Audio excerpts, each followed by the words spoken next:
Jolayne, this is we're looking ahead at some significant update in our legislative process here on Monday. This is legislation that your family has been working on pretty extensively. What does it feel like to see those efforts finally come to fruition? It is, it's wonderful to see this coming together. Um, it's been a 2-year process for us, and we're coming to the end of that. House Bill 1002, the Sam Martinez Stop Hazing Bill, had unanimous support at every step of the legislative process, and I'm really proud of that. We had more than 1,500 people from across the state sign in there as supporters of the bill. They emailed, they called, they testified, and I really feel like we started a movement to raise the visibility of hazing that is still happening on college campuses and to bring an end to it. You mentioned starting a movement here. I was wondering if you can kind of reflect with me on what the response has been like as this bill has progressed through the legislative chambers. I mean, what's the sentiment that you've seen during this process? Right. Thanks for that question. This is the second of 2 bills that our family has advocated for.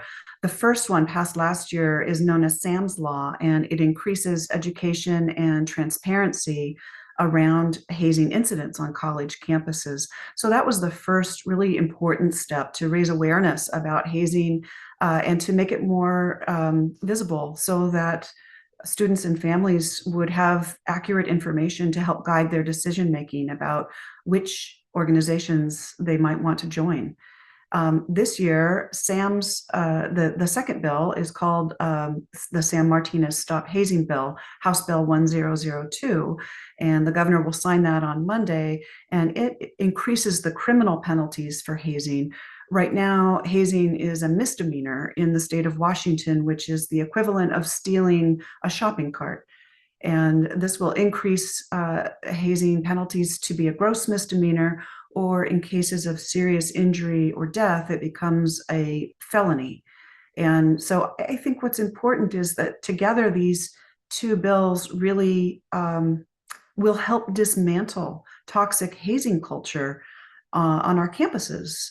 And that feels so incredible to me to be able to say that Washington is sending a clear message that we have no tolerance for hazing, and we actually mean that. We're going to put some teeth behind that. That's really important as a message to our young adults and to their families. We have had just an incredible amount of support along the way, including from Representative Mari Levitt, who has been our chief sponsor for both bills in the last 2 legislative sessions, but from hundreds and literally thousands of people around the state and also around the nation who have chipped in, helped out, called, emailed, and supported this legislation to try to protect young adults in our lives. I can't think of anything more important. And so it was well received by even our elected leaders. I mean, it says a lot, obviously. You mentioned kind of the facets of this new bill, increasing the criminality from a misdemeanor to a gross misdemeanor. Do you think this is what it takes to eradicate this type of behavior? I think criminal penalties alone are enough. I think it's the I think of these as a package of reforms: education, transparency, and penalties, to be clear that there are consequences for these actions. But we first have to educate people about it, help prevent it where we can, and bring it into the light of day so that people know that it is in fact still happening. Um, so together, I think that is what makes this really this suite of reforms powerful in this state. And we have some kind of first of its kind in the nation elements of these laws, but also there are many other states that are stepping up in this way. And ultimately, what we hope is that there will be national legislation that will make hazing unacceptable and will, as I said, dismantle hazing culture across our campuses. Do you think your efforts kind of have become a role model in the sense to other states looking at similar legislation? I think there are other states that have paved the way for this. Washington will become the 15th state to make hazing a felony. And that is the direction that we need to be going in. But as I said, it's not the only answer to this. It's not the only thing that can be effective. Prevention, education, and transparency are all really critical elements of this. And I hope, um, you know, Sam would be graduating from college next week. And it's heartbreaking that we won't get to see him do that. But it gives me hope, and I take comfort in the belief that together these efforts will mean that someone else's child will be able to walk across that stage and get their diploma in the future because of what we're doing now to eliminate hazing. I see you have Sam kind of looking over this conversation too. I mean, how are you feeling at this point, kind of on the heels of that note of he could have been graduating at this point? This is a big deal. It's exciting. I am so moved to think that we may, in some small way, help prevent another family from having to suffer the tragedy that we did. But it is, to be honest, bittersweet. We miss Sam terribly every day, and that doesn't fade. And I hope every parent will. I hope every parent will have a conversation with their young adults, whether they're in college now or about to go into college, to talk about hazing and other extreme forms of bullying that they could encounter on a college campus. Help warn them, help prevent these things from happening ever again. And to kind of follow up with that, I know you've touched on this, but wanted to boil down. What do you hope are the impacts of this recent bill? Um, Truly, my greatest hope and my prayer is that we will never lose another young person to hazing again. Um, Unfortunately, another young man died recently at Washington State University, and the family strongly believes that hazing was a factor in his death. That really tears me up inside. I really had so hoped that Sam would be the last. I hope that we never see another case, and and that's really the impact that we hope to have. It's it's a legacy that I think Sam would be proud of if we can prevent anyone else from ever suffering hazing injury or death and bring it out into the light of day, encourage people to report it, encourage people to intervene if they see it. Those are all really positive outcomes that I hope we will see more of going forward. You had mentioned this is now two bills that your firm has been working on. What are the next steps? Are there any other efforts that you're working on to address hazing?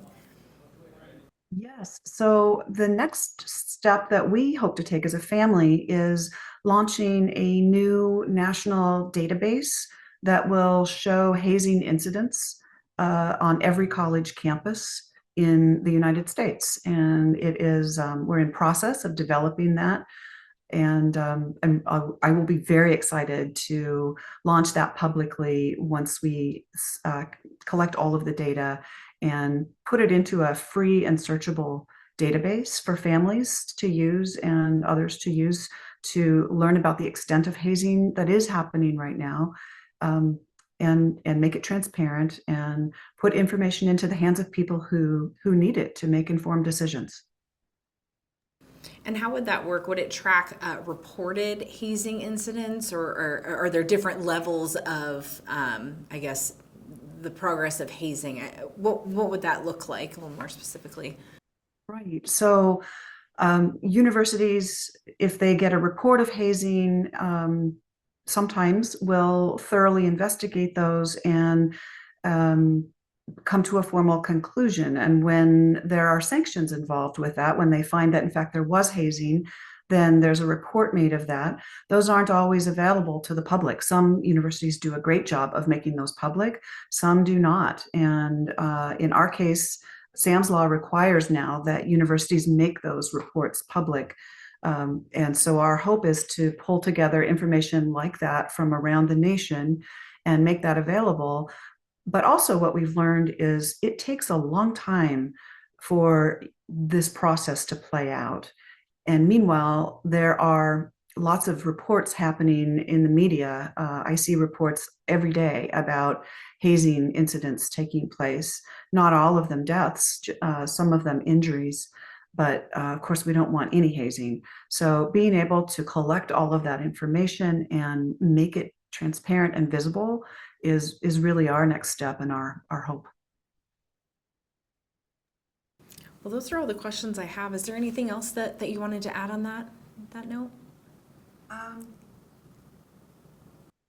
I don't think so. Just, I guess one thing to note is Sam was recruited into his fraternity that he was wanting to pledge.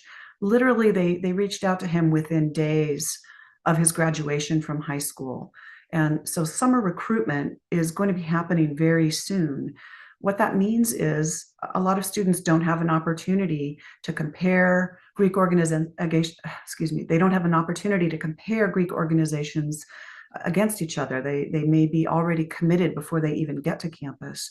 And having more information available to them is really important. So I think the notion of parents sitting down this summer with their soon to be college students and talking with them about the legacy, unfortunately, of hazing that happens in Greek organizations. And it's important to say also in other organizations. This happens in marching bands, it happens in theater groups, it happens on athletic teams.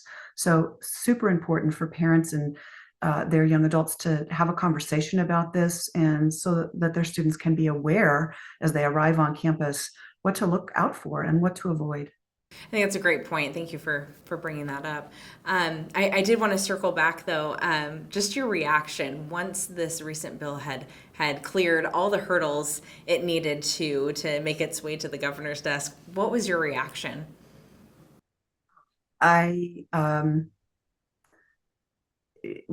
it was thrilling. We went down to Olympia and sat in the Senate gallery while we watched the Senate vote unanimously for this bill.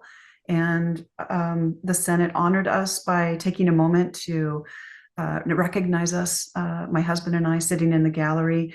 It was a really powerful moment, and it felt confirming and validating and hopeful. And you know, we lost everything when we lost Sam, but this gives us a legacy of his that we get to hold on to and try to help further going forward. And so it's a delight, and I can't wait to be at the signing ceremony on Monday. Well, thank you so much again for making the time to speak with me about this.